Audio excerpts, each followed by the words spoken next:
What should everyone experience in their lifetime?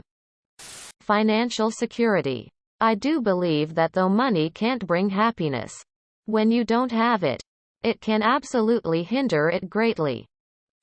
As someone who comes from a country with a lot of mountains and hills, I would highly recommend going trekking to places accessible only by foot. It's really nice to see the untouched, peaceful nature existing there, without humans to ruin it. The night sky without light pollution.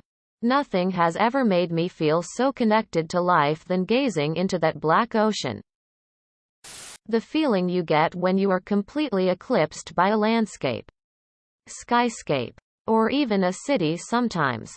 The feeling of joy that comes with recognizing how small you are in the grand scheme of the world is priceless, and I wish I could experience the wonder and awe that come along with it a million times over. It's in redwood and sequoia forest, the entirety of Alaska, the desert sky in New Mexico at night.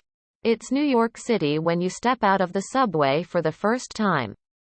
Being in the middle of the ocean on a giant ship and knowing that it expands farther than you would ever hope to comprehend. Beyond some measurements on Wikipedia. You and the Earth. Alone together.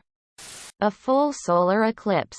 It is one of the most unnatural things I have experienced and can understand why people for millennia have assigned supernatural attributes to it. I was watching it from beside a lake. The slow crescendo of crickets chirping as the sun turned purple and then suddenly turned into night gave me chills. Nothing has ever made me feel smaller and at the mercy of celestial bodies than that experience. Failure. And I don't mean this in a bad way. But I feel like most, if not all, the progress, growth I've made so far in life has been as a direct result of failure. What improved your quality of life so much, you wish you did it sooner? A good mattress. Followed by a good pillow. We went down the rabbit hole of mattress reviews on YouTube. Seriously. You can get lost out there for more hours than you think. But settling on our new one, we made the right choice. A good pillow was soon to follow. As once the rest of your body is comfortable, you know fast if your pillow is right. The combo of the two, if great though. Actually listening instead of waiting for your turn to speak. You understand so much more. And people have so many nice things to say about you when you just listen. Switched to a job where I have a consistent, balanced schedule. Has let me exercise again, socialize more and spend time on other hobbies. I stopped putting other people and their needs before my own well-being and sanity. Pouring from an empty pitcher is exhausting, and when I finally put myself first, I felt free.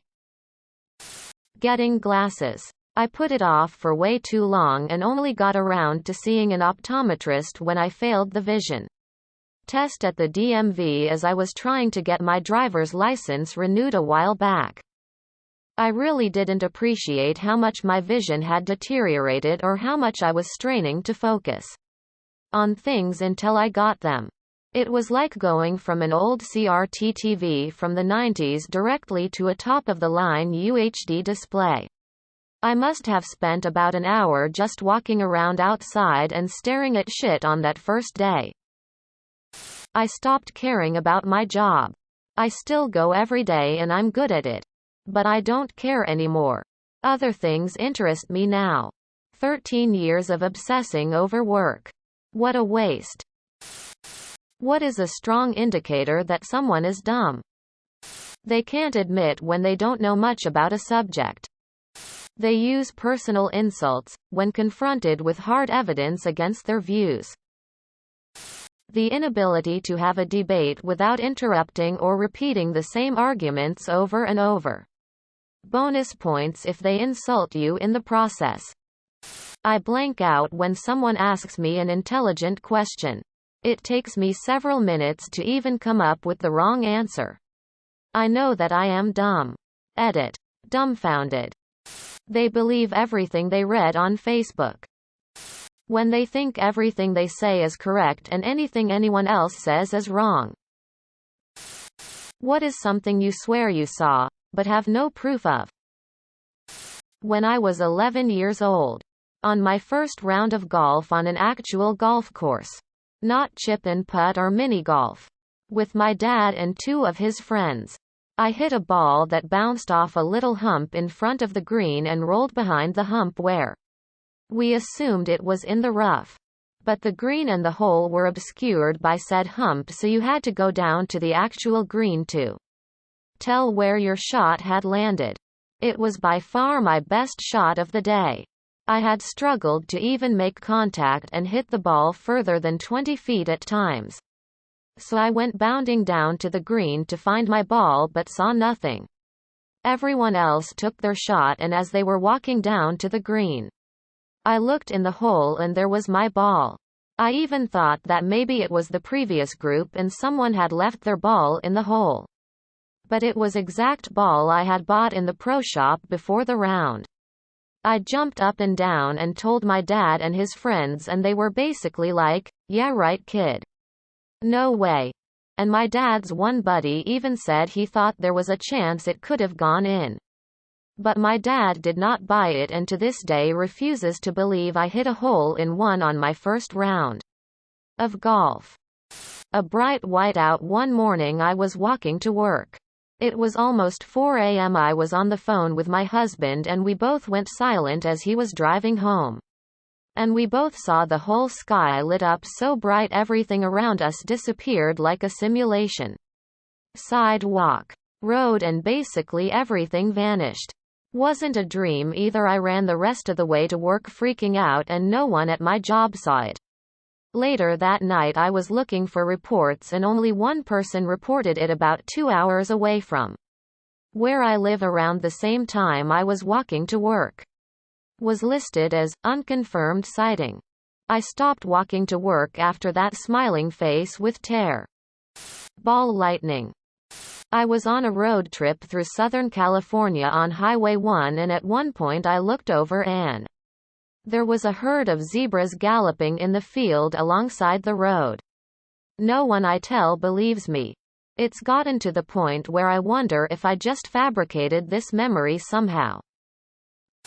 At a family lunch I saw my uncle, through marriage, finish his food and then eat a large, crumpled up paper napkin. No one else noticed. No one believes me. They all think it must have been a piece of flatbread. It is infuriating. I know what I saw, and the man did not wipe his hands and mouth on a piece of goddamn flatbread. I saw someone have a seizure, but she believes she just fainted and has no memory of her arms and legs and head jerking. Her family also doesn't believe me. They're all in denial. I'm afraid she may be driving someday and seriously injure herself or someone else if she has another seizure. Instead of reboots, what if movies retold them from a different point of view? Which movies would you like to see retold? I'm still waiting for a movie to be shot and told from the protagonist and the antagonist's POV. And released at the same time as 2 movies. Fight Club from Marla Singer's point of view could be heartbreaking and oddly humorous. In Harold and Kumar Go to White Castle there are 2 characters called Roseburg and Goldstein. We meet early on and then see later on the movie, and it's implied they're on their own equally epic adventure running in parallel to Harold and Kumar's in their quest to get to hot dog heaven, a reference to Rosencrantz and Guildenstern in Hamlet. There was a famous play based on the characters called Rosencrantz and Guildenstern Are Dead, which is a comedic, tragic retelling of Hamlet from the perspective of these minor characters. Apparently a Roseburg-Goldstein movie in a similar vein was considered at one point, but they never made it. I want that movie. SE7EN from the John Doe's perspective. I'd watch The Matrix from the point of view of the machines. Maybe focusing on the initial uprising and revolution. A Christmas Carol from Marley Pov. Want to see how he became how he was.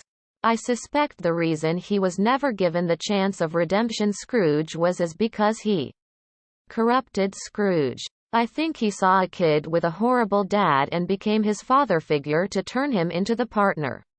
He needed to really screw people. Subscribe, my brothers.